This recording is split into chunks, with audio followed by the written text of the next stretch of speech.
Bonjour à toutes et à tous les amis turfistes. J'espère que vous allez bien et que vos tickets de la semaine vous ont réservé quelques belles émotions. Aujourd'hui, direction l'hippodrome d'Anguien pour le Quintet Plus du samedi 13 juin 2026, le prix de New York. Une course européenne de haut niveau disputée sur les 2150 mètres avec départ à l'autostart. Une distance qui ne laisse généralement pas beaucoup de temps à la réflexion. Ici, c'est un peu comme une réunion de sprinteurs qui auraient décidé de régler leur compte dès le premier virage. Avec 16 concurrents au départ et plusieurs profils très intéressants, cette épreuve promet du spectacle et pourrait bien réserver quelques surprises. Avant de commencer l'analyse, pensez à soutenir la chaîne avec un petit pouce bleu, un commentaire et bien sûr un abonnement si ce n'est pas encore fait. Votre soutien permet de continuer à proposer chaque jour des analyses, des revues de presse et des pronostics dans la bonne humeur. Allez, c'est parti pour notre étude du prix de New York. Ma première base sera le numéro 5, Lancier du Goutier. Le représentant de l'entraînement du Val d'Estaing est certainement l'un des chevaux les plus séduisants du peloton. Il reste sur une victoire convaincante et possède déjà une solide expérience malgré son jeune âge. Face à des adversaires plus âgés, il bénéficie souvent d'un avantage précieux, la fraîcheur. Dans cette catégorie, certains chevaux commencent à accumuler les kilomètres comme une vieille voiture qui approche des 300 000 km au compteur. Lancier du Goutier, lui, ressemble davantage à un modèle récent qui n'a pas encore montré toutes ses performances. Sa position derrière l'autostart est intéressante et son entourage ne fait certainement pas le déplacement pour admirer les tribunes d'Anguien. Pour moi, c'est une base incontournable. Ma deuxième base sera le numéro 7, Induval. Voilà un cheval qui inspire confiance. Sa musique récente parle pour lui-même avec plusieurs excellentes performances face à une opposition solide. Ce que j'apprécie particulièrement chez lui, c'est sa régularité. Dans le monde du trot, certains concurrents sont comparables à des artistes de jazz. Beaucoup d'improvisation et parfois quelques fausses notes. Induval, lui, ressemble davantage à un métronome suisse. Quand il est en forme, il répond présent. Son numéro derrière la voiture lui permettra d'obtenir rapidement une bonne position et son aptitude à ce type de parcours est un véritable atout. Je le vois lutter activement pour les premières places. Ma troisième base sera le numéro 11, Jazzman. Un cheval qui porte particulièrement bien son nom. Pourquoi ? Parce qu'il possède souvent ce petit supplément d'âme qui fait la différence dans les moments importants.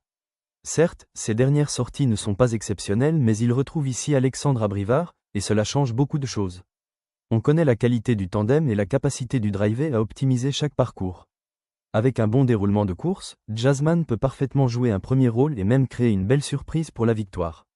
C'est un cheval que je refuse d'écarter. Passons maintenant à mes outsiders. Je commence avec le numéro 9, Phantom Express. Probablement l'un des chevaux les plus dangereux du lot. Il reste sur plusieurs excellentes sorties et affiche une forme remarquable. Son profil est intéressant car il possède de la vitesse et apprécie particulièrement les parcours réduits. Avec Benjamin Rochard au sulky, il mérite le plus grand respect. D'ailleurs, son nom est plutôt bien choisi. Phantom Express donne parfois l'impression d'apparaître soudainement à l'entrée de la ligne droite alors qu'on ne l'avait presque pas remarqué auparavant. Un sérieux candidat aux places. Le numéro 3, Ibiza Bella, attire également mon attention. La pensionnaire de Jean-Paul Marmion affiche une remarquable constance. Elle alterne régulièrement les bonnes performances et semble arriver au sommet de sa condition physique. Les juments expérimentés dans ce type de confrontation sont souvent sous-estimés par les parieurs. Pourtant, lorsqu'elles bénéficient d'un parcours favorable, elles savent parfaitement rappeler qu'elles n'ont rien à envier au mâle. Ibiza Bella fait clairement partie des possibilités sérieuses. Le numéro 12, Colbert WF, sera lui aussi retenu. Éric Raffin sera à son sulky et cela suffit déjà à attirer l'attention. Le cheval n'a pas toujours été très chanceux ces derniers mois mais il possède une qualité certaine. Avec le bon parcours, il peut parfaitement intégrer la combinaison gagnante.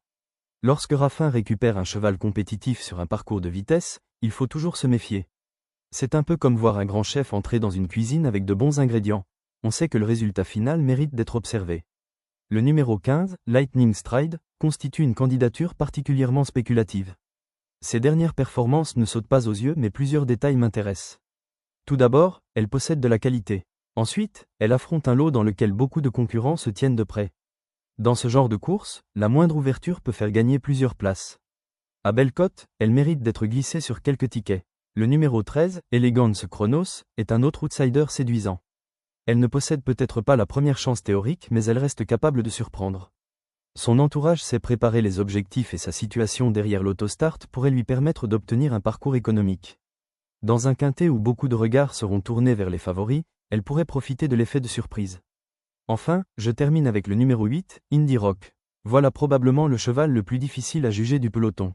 Sa musique récente n'incite pas forcément à l'optimisme. Pourtant, derrière ces résultats se cache un cheval qui possède une valeur intrinsèque importante. Mathieu Mottier lui sera associé et si le cheval décide enfin de montrer son vrai visage, il peut parfaitement venir pimenter les rapports. C'est un peu le joueur imprévisible de poker qui n'a rien montré pendant toute la soirée mais qui finit par retourner la table au moment décisif. Attention à lui. Pour résumer mon analyse, mes 3 bases sont le 5 Lancier du Goutier, le 7 Induval, le 11 Jazzman. Mes principaux outsiders sont le 9 Phantom Express, le 3 Ibiza Bella, le 12 Colbert WF, le 15 Lightning Stride, le 13 Elegance Chronos, le 8 Indie Rock. Ma sélection quintet plus 5, 7, 11 au 9, 3, 12, 15, 13 à 8. Mon favori spéculatif sera le 5 Lancier du Goutier. Mon coup de poker, le 15 Lightning Stride. Mon outsider séduisant, le 13 Elegance Chronos. Voilà les amis pour mon analyse du prix de New York. Comme toujours, ce pronostic reste spéculatif. Les courses ne se gagnent pas sur le papier mais sur la piste, et c'est aussi ce qui fait tout leur charme. Si cette étude vous a plu, pensez à laisser un j'aime, à partager la vidéo autour de vous et à vous abonner à la chaîne. Dites-moi également en commentaire quel est votre favori pour ce quintet plus d'Anguien. J'aime toujours découvrir vos analyses et comparer nos impressions avant le départ. Je vous souhaite une excellente réussite sur vos paris, beaucoup de plaisir devant les courses et surtout un très beau quintet plus ce samedi. À très bientôt pour une nouvelle analyse Smart Turf.